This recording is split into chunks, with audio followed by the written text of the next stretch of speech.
Hey guys, welcome back to the ninth episode in our podcast series, Jock of all trades. We're recording this on the Wednesday after the Super Bowl, so as you might expect, we're gonna talk about the game, talk about our biggest takeaways, and then also stay tuned till the end for an interview with senior and UCLA commit Anna Wyrick. So yeah, let's jump right in.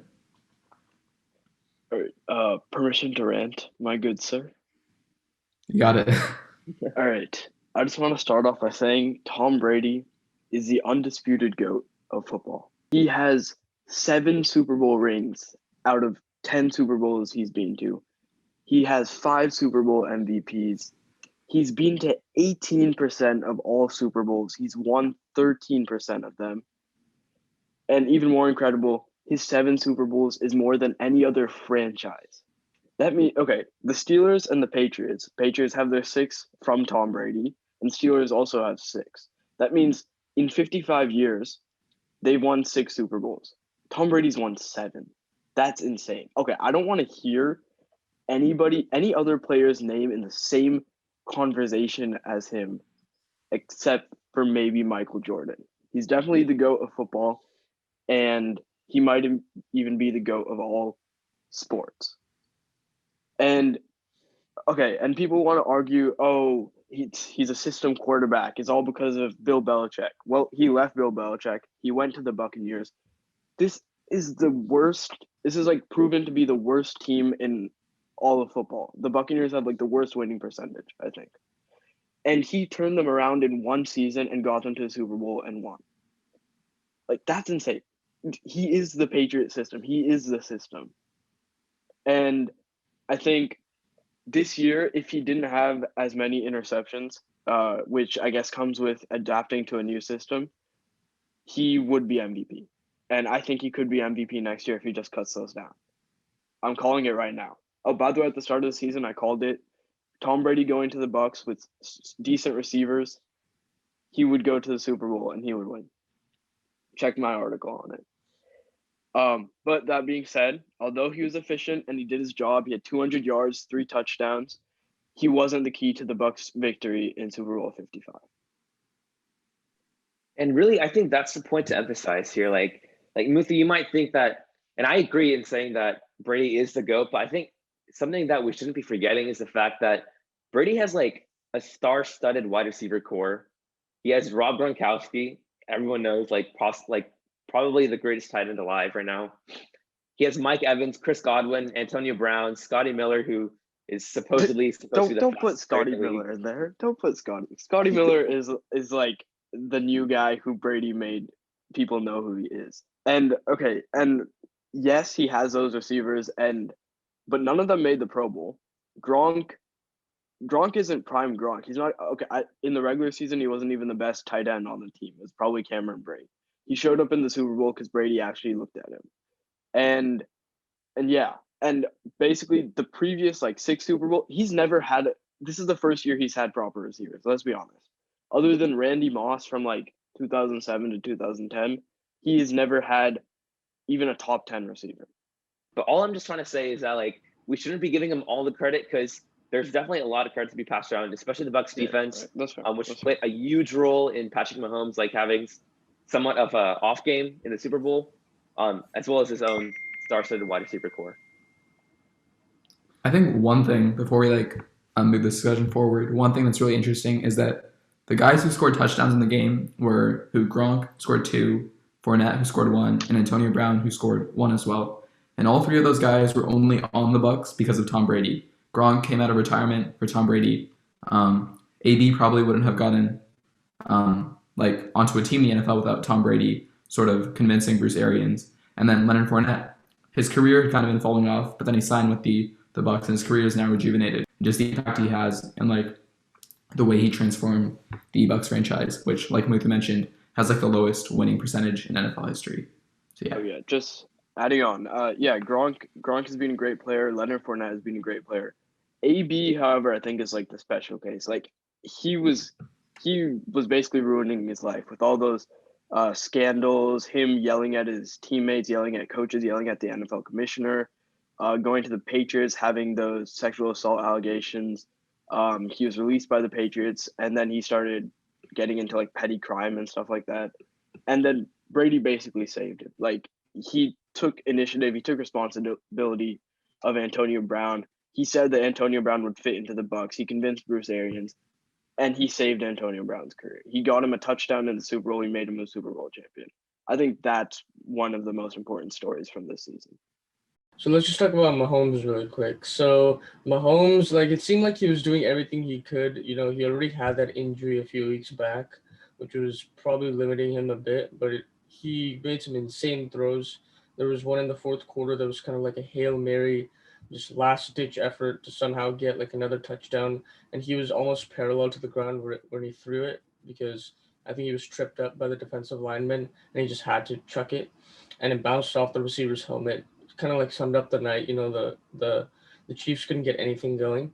I think Mahomes did literally everything he could. He was running for his life like the whole game, and I think that's in one part due to they had some injuries on the offensive line. I think that helped the Bucks, and then Todd Bowles, who's a defensive coordinator on the Bucks, like his defense was insane. His defensive plan, he was able to get he played cover 2 the whole game, which is basically you have two safeties in the middle of the field. He doubled Tyreek Hill, the fastest player in the NFL, the best receiver on the Chiefs, and he took away Tyreek Hill basically for the whole game. And you see, if you have 4 people getting consistent pressure on Mahomes, and you can cover both Tyreek Hill and Kelsey pretty much the whole game, like that's the way you're going to win against the Chiefs. And the Chiefs were the number 1 offense the whole season. They're the number 1 offense in the league, and the Bucks defense held them to 0 touchdowns. Like that's Yeah. probably like the best defensive performance I've seen in a Super Bowl game. Yeah, so in terms of shutting down Kelsey, I know Mutu just talked about how they shut down Tyreek Hill, but I think Kelsey is even more difficult just because he's kind of like Rob Gronkowski's size. He's got the same size, and he's arguably faster and stronger as of right now, arguably, just because Rob is not in his prime anymore, and he hasn't been really doing as much in the regular season. But the middle linebackers that Bulls set up, they did a great job because Kelsey was running these in and out routes through the middle of the field, and you could just see like the middle linebackers were not backing down. Actually, going to the defense a little bit, talking about the defense a little bit. There were so many holding calls. There were so many pass interference calls. I feel like the refs. A lot of people think that the refs kind of overplayed their hand, like calling too many penalties in the first half. But in reality, I feel like that is exactly what the refs need to do. Like, I feel like the Chiefs' defense is extremely grabby. Like, I don't know whether you guys remember like the last Super Bowl against the Niners, but there were like a few calls that they're like, I thought were absolutely horrendous. Like, how can they blatantly miss like some clearly evident calls?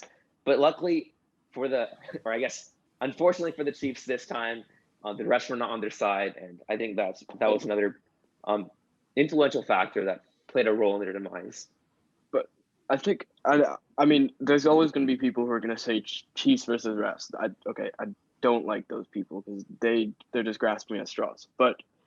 And I think at the end of the day, you can cite referee play, you can cite offensive line, but they lost 33-9. They didn't put any touchdowns on the board, and at some point, you just need to acknowledge that the Bucks, at the end of the day, were better than the Chiefs. And if you still want to keep arguing, then you're just being a hater. Like, that's just a fact. I think that's about it for our Super Bowl discussion. Hopefully you enjoyed that. And I think now we can transition to our interview with Anna Wyrick. So Anna's a senior right now. She does both cross country and track. And recently she committed to the UCLA. So yeah, let's switch over to that interview really quick.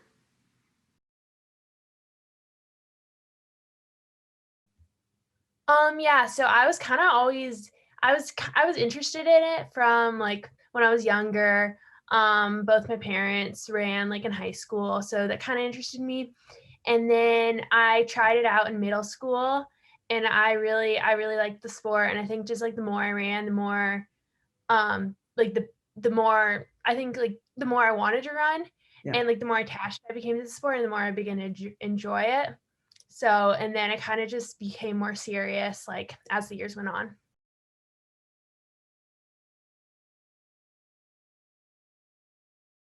I'd say definitely in my toe stress fracture sophomore year.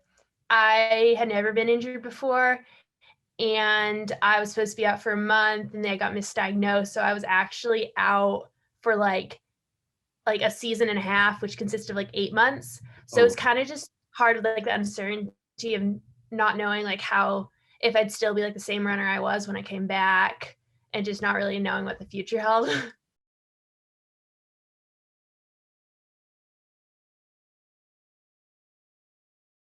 Yeah, so once I fully healed, because I got injured in October, I fully healed in like April. Once I fully healed, there weren't any, it was pretty smooth. Like I came back, I eased back into it, and then just gaining the fitness and like getting ready for cross country season that fall. Right. So that was all pretty smooth. It was more the fact of I should have been back in like January, and then my foot kept on hurting. And then in March, they're like, "Oh yeah, by the way, like we misdiagnosed you." Like, and then I was like in a boot and on crutches for like 7 weeks, and they're like, "Yeah, if your foot's not fully healed after this, you'll have like surgery, and it'll be a 1 year like recovery process." So that was a little scary, but my foot healed and I didn't have to get surgery.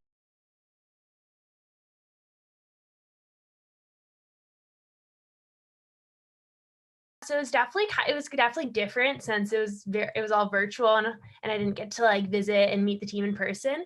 But over spring break, I emailed of like 20 to 25 like different schools and their coaches, and I was like, here's like my GPA, like my academics, and like here are my times, and like this is why I want to go to your school. And then I received like a bunch of responses, and some of the coaches were like, well, you need to get faster. Some of them were like, and then some of them were like, oh, well, you can have like a call. So I talked to a bunch of different schools, and it was really interesting seeing like what I liked and what I didn't like. And then UCLA I started talking to in like beginning of April, and I kind of just had like follow-up calls with them like each month, and kind of just kept updating them. And then kind of towards the end of the summer, like I narrowed down my choices, and then I had like my final two choices in October, and I actually visited UCLA campus, but due to like the dead period with NCAA recruiting, I couldn't meet anyone in person, but I got to visit the campus and I loved it. And then I talked to the coach like a couple weeks later, and he's like, I need to check with like the academic liaison and everything, and like our coaches, and see like if there's a spot for you. And then I was offered a spot on the team, and I made my decision the day after, actually.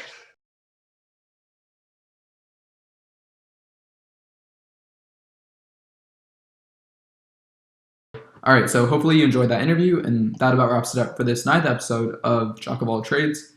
Yeah, so thanks for watching, and see you guys next time. Bye. Go Eagles.